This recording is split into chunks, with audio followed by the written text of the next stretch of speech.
the shooting range. In this episode, pages of history, civilian combat aircraft, tactical briefing, the sons of Attila, and metal beasts, IFV with APS.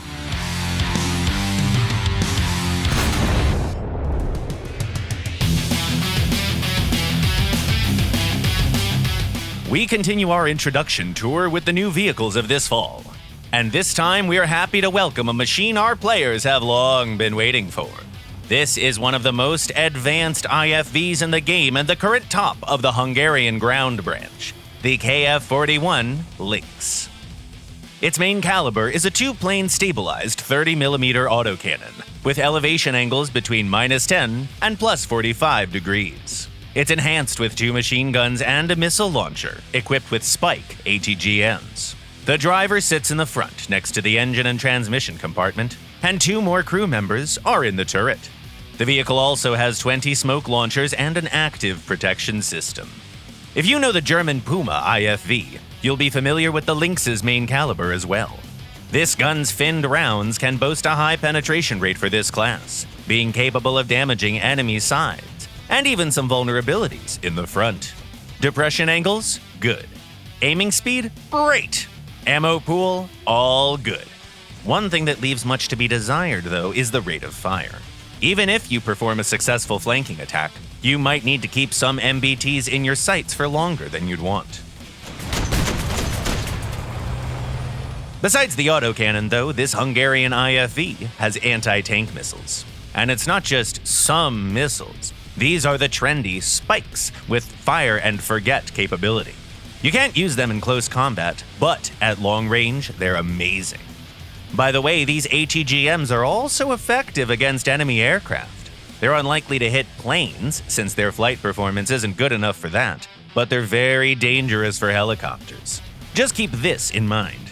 With their long range, these missiles have a slow speed, so it might take a while to hit the target. The main highlight of the Lynx is the active protection system. Threat detectors and countermeasure shells are spread all over the hull. The top Hungarian IFV is a unique machine. It has pretty much every system available in the game.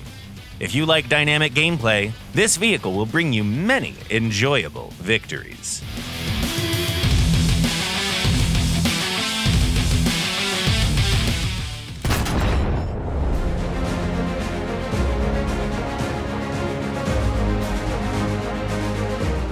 The XA-38 Grizzly is just a regular plane, one of dozens of similar aircraft in the early 1940s. It has nothing special about it except for the strong 18-cylinder engines and remotely controlled turrets. Oh, and there's this unique 75mm cannon in the nose, right. Well, it's not that unique, really. All warring nations created planes with similar weaponry during World War II. From the German Henschel 129 to the Italians, who managed to slap a 102mm gun onto their P-108s. The flying anti-tank cannon idea was in the air even before the war began. So the aircraft is nothing special. What's special is the company that designed and built the Grizzly prototypes. Beechcraft. Who are they? Well, here's the story. Much like Ford, GM, and Chrysler are often referred to as the Big Three who put America on wheels, Cessna, Piper, and Beechcraft are the ones who put America on wings. They're even sometimes called the Small Big Three, meaning that their main goal was to build small, simple, and reliable aircraft any person could buy for private use and pilot alone. While the giants of American aviation were busy fighting for military contracts and competing in making the most advanced combat aircraft, the Small Big Three ignored the field altogether. Even when the world delved into the Second World War, they kept pursuing their idea of giving each household a plane. Government contracts were just a burden for them. Building parts and components for combat aircraft? We'll pass. So, why did Beechcraft create the Grizzly? Well, the answer is, no one really knows. Of course, we know that Beechcraft was contracted by the USAF to build a 2-engined tank destroyer/bomber. But no one can really explain why Beechcraft was the company of choice. The USAF might have been trying to make Douglas more agreeable, especially Edward Heinemann, the head engineer of the A-26. The latter loved to tell the military how they were wrong, what they really needed instead, and why they didn't get it. He also wanted to lighten the heavy, manually loaded 75mm cannon. Besides, the Beechcraft contract could motivate North American, who managed to add a heavy gun to their B-25, but claimed the aircraft wouldn't fly without stronger engines. There's another theory as well. The military loved the famous twin-engined Beechcraft Model 18 so much, they wanted the same plane, but bigger, with armor, heavy guns, and bombs. And of course, there's always the factor of other design bureaus being piled with work. All these versions, however, can be easily dispelled by one counter-argument or another. What we truly know is this. After 2 prototypes, the project was closed. The engines and the remotely controlled turrets were needed for the B-29. When the project was retired, the engineers at Beechcraft didn't try to hide how happy they were to be finally left alone. The USAF pilots felt different, though. They claimed that it was a great machine, and the European front lines needed it to help the army with German tanks and heavily fortified defensive positions of the Wehrmacht. The Navy would also like a faster flying cannon than the old PBJ based on the B-25. It's been almost 80 years since, but enthusiasts still argue about the Grizzly.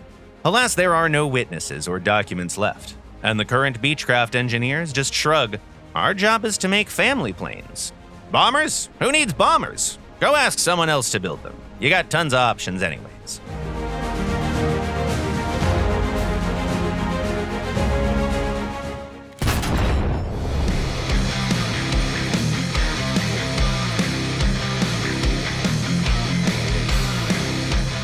The Sons of Attila update has introduced a whole lot of small but exciting things to the game. With all the new vehicles and locations, they can be easy to miss, so let's talk about them now. Graphics would be our first stop. We've been working hard on enhancing realism and immersion, and this time we've reworked the trees. Trunks and branches now move and bend depending on wind speed. It looks extra impressive in stormy weather. Speaking of which, we've added new weathers to the game: mist, low cloud cover, and thunderclouds, and also improved existing presets.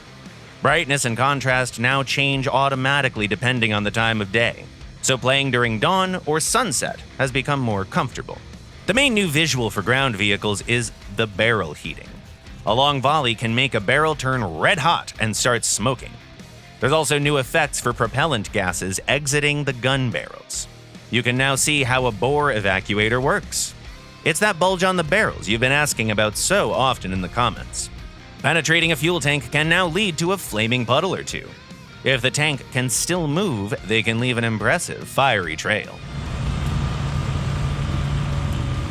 All external ammo on vehicles, like smoke grenades on tanks or bombs on aircraft hardpoints, are now destructible. Depending on the impact, they may be lost, ignited, or exploded. A damaged smoke grenade can cover a tank in their own aerosol veil, while hitting an enemy bomb before it's dropped can lead to much more grievous consequences.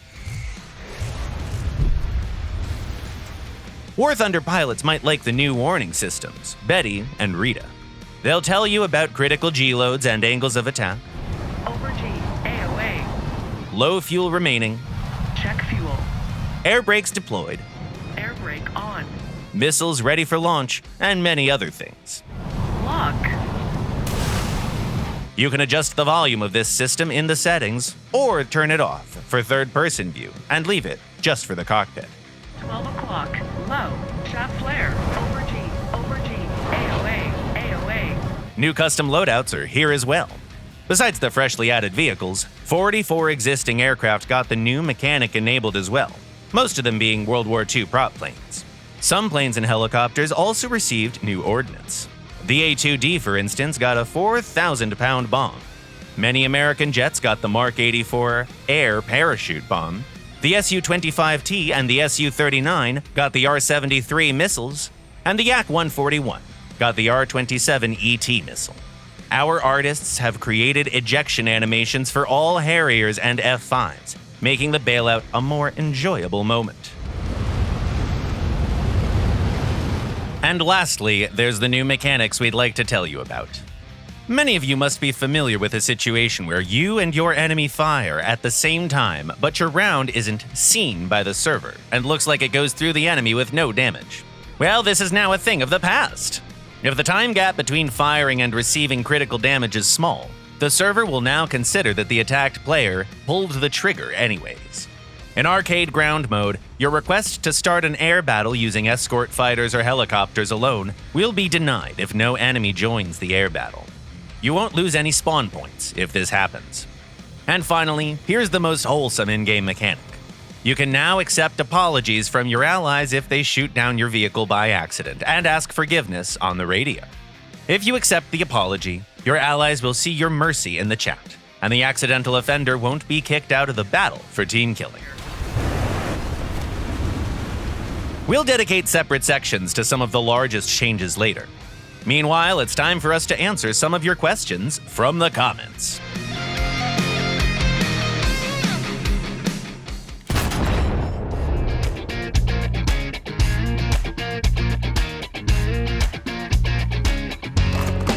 The first question was sent by a player called I Got Potato Aim. Why is the 62 shell on the M18 faster in the gun sight than the M4A2 and the M4A3 76W? Hi there!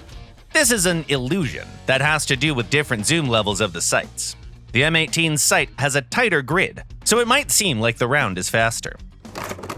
Another question comes from Sabrina Dobe. Do you have any tips for playing the M1A1 AIM and the A10 in ground RB? Hi Sabrina. The Abrams is a very balanced machine that's good for active gameplay in the first line. The A10 depends on the battle rating it's used in.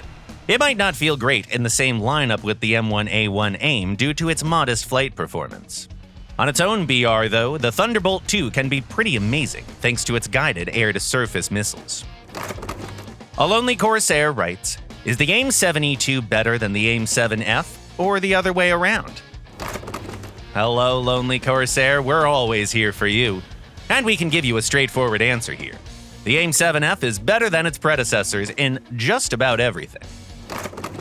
And we have two questions about top jets here. Lost Affinity is asking what plane has the best acceleration, while Captain Frostbite wants to know which plane is the fastest at the moment. Hey there, guys.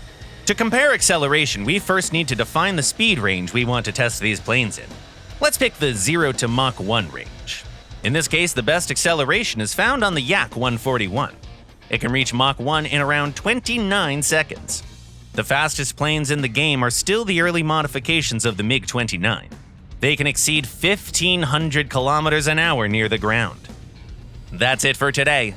You've been watching The Shooting Range by Gaijin Entertainment, and the next episode will premiere the following Sunday at 4 p.m. GMT or noon Eastern Time. Subscribe and click the bell if you don't want to miss our next videos. Don't forget to smash that Gramercy button for your allies. Leave a like, share your thoughts and comments, and see you next week.